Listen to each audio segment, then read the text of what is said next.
Mötley Crüe has had a great run. I'm touring until I cannot move anymore. And then, after that, when they bury me, I'm still going to have a Mötley Crüe record playing up the tube. Tommy would dig me up and use my bones. Who is Mick Mars? Mars is the guitarist who helped build the legendary monument that is Mötley Crüe. With emotionally charged playing, chilling riffs, and extraordinary endurance, he became the silent musical soul of the band. Born with ankylosing spondylitis, Mick Mars didn't walk with proud, effortless steps, he walked with silent endurance and rare, unyielding perseverance. When Mötley Crüe exploded with sold-out tours and anthems that shook the world, few realized the man standing quietly at the corner of the stage was battling excruciating pain every second. After 40 years of dedication to a world-renowned band, he left in bitterness and lawsuits, a musician who gave his life to the cause, only to be pushed aside by the very brothers he once stood beside. What turned Mick Mars, the once vital soul of Mötley Crüe, into a forgotten shadow? And what gave him the strength to rise and forge a new path of his own after betrayal? Let's dive into the story of Mick Mars. Mick Mars, born Robert Allen Deal on May 4, 1951, in Teyote, Indiana, came from a poor, working-class family. His parents, Tina and Frank Deal, moved the family to Garden Grove, California, hoping for a better life. Raised in a cramped home alongside 4 siblings, Mars's childhood was far from stable.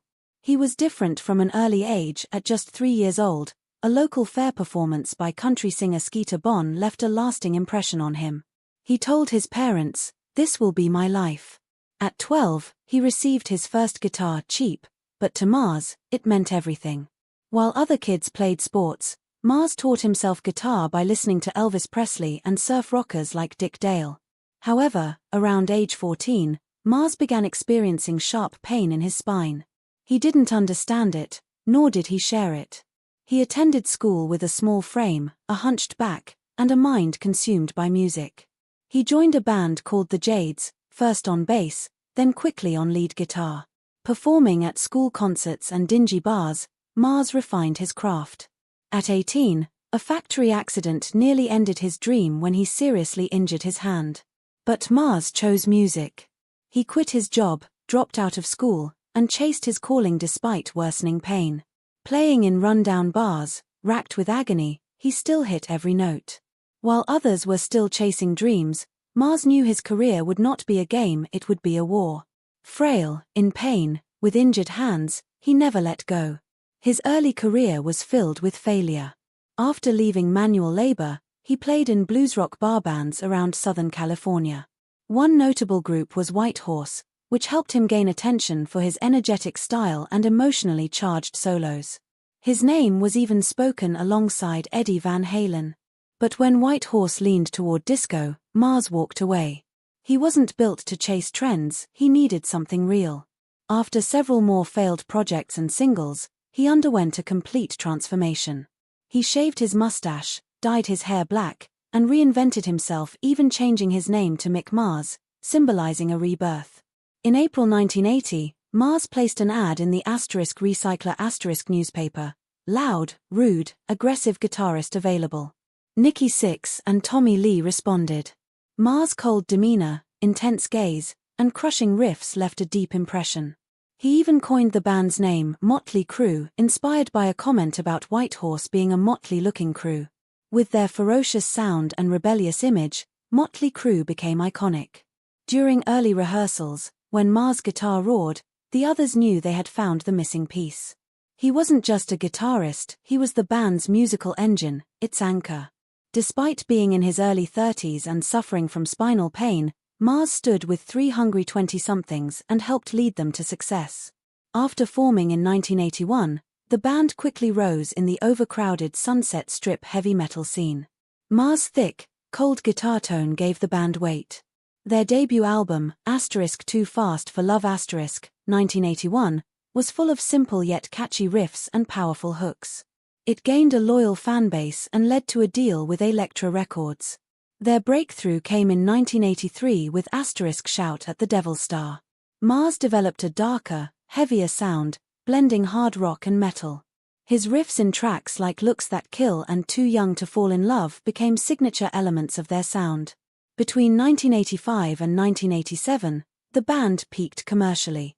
Asterisk Theatre of Pain asterisk, 1985, featured the ballad Home Sweet Home, driven by Mars' moody, restrained playing.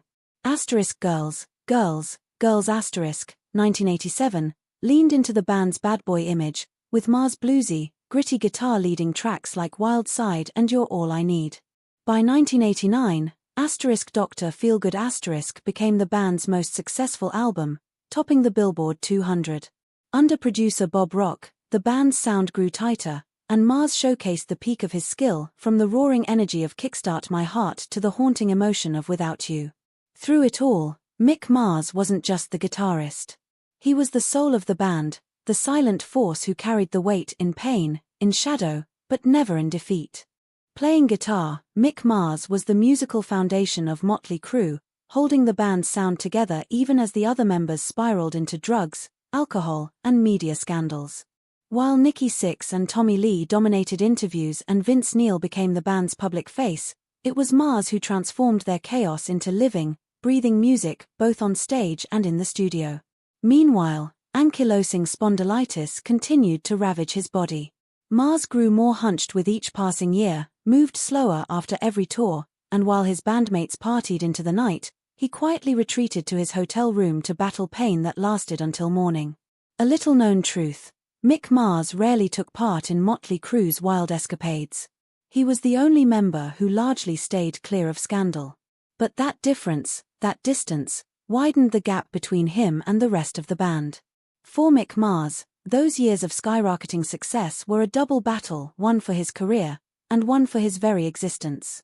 While Mötley Crüe climbed the charts, his body went in the opposite direction. Diagnosed at just 17 with ankylosing spondylitis, a chronic form of arthritis that gradually fuses the spine, the disease started with backaches, then sleepless nights, and eventually mornings where even standing up was a fight. It deformed his posture and shrunk his height by nearly 7 centimeters. Yet, he never spoke of the pain. When the lights came on, Mars stood with his head bowed and his guitar clutched like a replacement spine for a body that was falling apart. Every tour was a brutal test, long flights, back-to-back shows, sleepless nights on the road, each a nightmare for a man whose spine was collapsing, vertebra by vertebra. Still, Mars never complained. Unlike his bandmates who turned to excess and self-destruction, he lived quietly. He wasn't close to Vince Neil or Tommy Lee, and his relationship with Nikki Sixx was purely musical. For more than 2 decades, he was a solitary figure within the very band he helped create. In The Dirt Mötley Crüe's autobiography, Mars admitted to falling into severe depression. He drank heavily to numb the pain and became dependent on opioid painkillers. At his lowest point, he walked into the ocean one night, drunk and desperate, intending to end it all. He woke up soaked, freezing, and unsure whether he was alive or already a ghost. In the 1990s, his condition forced him to undergo hip replacement surgery. Though it eased the physical pain, it couldn't cure the loneliness. He was the only crew member not chased by paparazzi or splashed across magazine covers. To the public, he was the quiet one, the odd man out, the shadow of Mötley Crüe. Yet it was his guitar that kept the soul of the band alive. For more than 40 years, he fought disease, isolation, and invisibility without surrender. In 2022, after decades of loyalty to his band and fighting through illness, Mick Mars made the painful decision to stop touring. His health could no longer endure the physical demands, but he made it clear, he was not quitting the band. He was still ready to record, perform at stationary shows, and contribute in every way he could except on the road. Just 24 hours later, Mötley Crüe announced that Mars had retired and would be replaced by guitarist John Five. There was no discussion, no meeting, just a press release. Mars realized he had been pushed out. This time, he didn't stay silent. In early 2023, he filed a lawsuit against his former bandmates in Los Angeles Superior Court, accusing Nikki Sixx, Vince Neil, and Tommy Lee of conspiring to remove him from his stake in the band's business. He alleged they attempted to force him to sell his 25% ownership at a lowball price and concealed financial records for years. The lawsuit exposed shocking claims that Sixx didn't play live bass on tour, relying on pre-recorded tracks, that Vince Neil's vocals and Tommy Lee's drums were heavily supported by backing tracks, and that Mars had been marginalized and mocked over his health, age, and private life. The band responded by citing a previous agreement stating that any member who withdrew from touring forfeited touring revenue and related rights. But for Mars, this wasn't about money, it was about dignity. About recognition. He had sacrificed his health and life to help build a legacy, and now that legacy was being stripped from him. In a partial legal win, the court ordered Mötley Crüe to pay Mars legal fees for delaying the release of documents and granted him the right to access the band's financial records up to 2022. Though the lawsuit is ongoing, Mars made one thing clear: he will not be erased. He will not be silenced. Even if abandoned and standing alone, he will keep fighting, just as he always has. Leaving Mötley Crüe was not the end for Mick Mars, it was the beginning of his rebirth. Free from image, commercial pressure, and internal betrayal, he turned to what mattered most: the music. Retreating to his private studio in Nashville, he began work on a solo project decades in the making. On February 23, 2024, he released The Other Side of Mars *, a bold and deeply personal album. The title itself was a declaration: this was a version of Mars the world had never seen. The album took nearly 4 years to complete, with Mars overseeing everything from songwriting to arrangement. He brought in trusted collaborators. Paul Taylor, former Winger and Alice Cooper keyboardist, co-wrote several tracks, and Jacob Bunton, ex-Lynam and Adler, lent his emotional vocals. Ray Luzier of Korn added power on drums, and legendary producer Michael Vaughaner, who had worked with Mötley Crüe on *Too Fast for Love*, captured its raw, unfiltered spirit. The Other Side of Mars wasn't a return to glam metal, it was evolution. Fusing hard rock, blues, and industrial elements, Mars redefined himself. Songs like Loyal to the Lie and Right Side of Wrong showcased his riff writing at its sharpest, heavy, cold, yet full of feeling. It was the sound of a man who had survived betrayal, illness, and invisibility, and still had something to say. Like memories uncovered through music, The Other Side of Mars revealed a different dimension of Mick Mars, one filled with reflection, maturity, and hard-earned wisdom. Throughout the album, Mars' guitar tone remained unmistakable, thick, dark, and deeply emotional. His solos didn't strive for technical flash, instead, they radiated raw feeling, something Mars had always prioritized over speed or showmanship. In rare interviews, he put it simply: "I'm not trying to sound like anyone else. I don't have anything to prove. I just want to play the way I want to, honestly, without apologies." Critics praised the album as one of the most authentic works from a veteran artist in years. With The Other Side of Mars he finally achieved what decades in Mötley Crüe never allowed: total control over his music, his voice, and his destiny. No longer hiding in shadows or suffering in silence, Mick Mars finally stepped fully into the light on his own terms. Offstage, Mars' life was never as loud as his guitar. It was quiet, complex, and often filled with painful absences. Long before Mötley Crüe, he married his teenage sweetheart, Sharon Deal, with whom he had 2 children, Les Paul Deal, named after the iconic guitar innovator, and Stormy Deal, who would later inherit her father's battle with ankylosing spondylitis. But the stress of grinding through bar gigs and mounting financial pressure fractured the marriage. As Mötley Crüe was forming, Sharon left, taking the children and leaving Mars alone, struggling with music, debt, and unpaid child support. At one point, he risked jail if pulled over by police. Friends recalled needing to scheme just to help him avoid arrest between tour stops. During that turbulent time, Mars fathered another child, Eric Deal, through a brief relationship with local singer Marshall Martel. But his absence during Eric's early years created a lasting distance.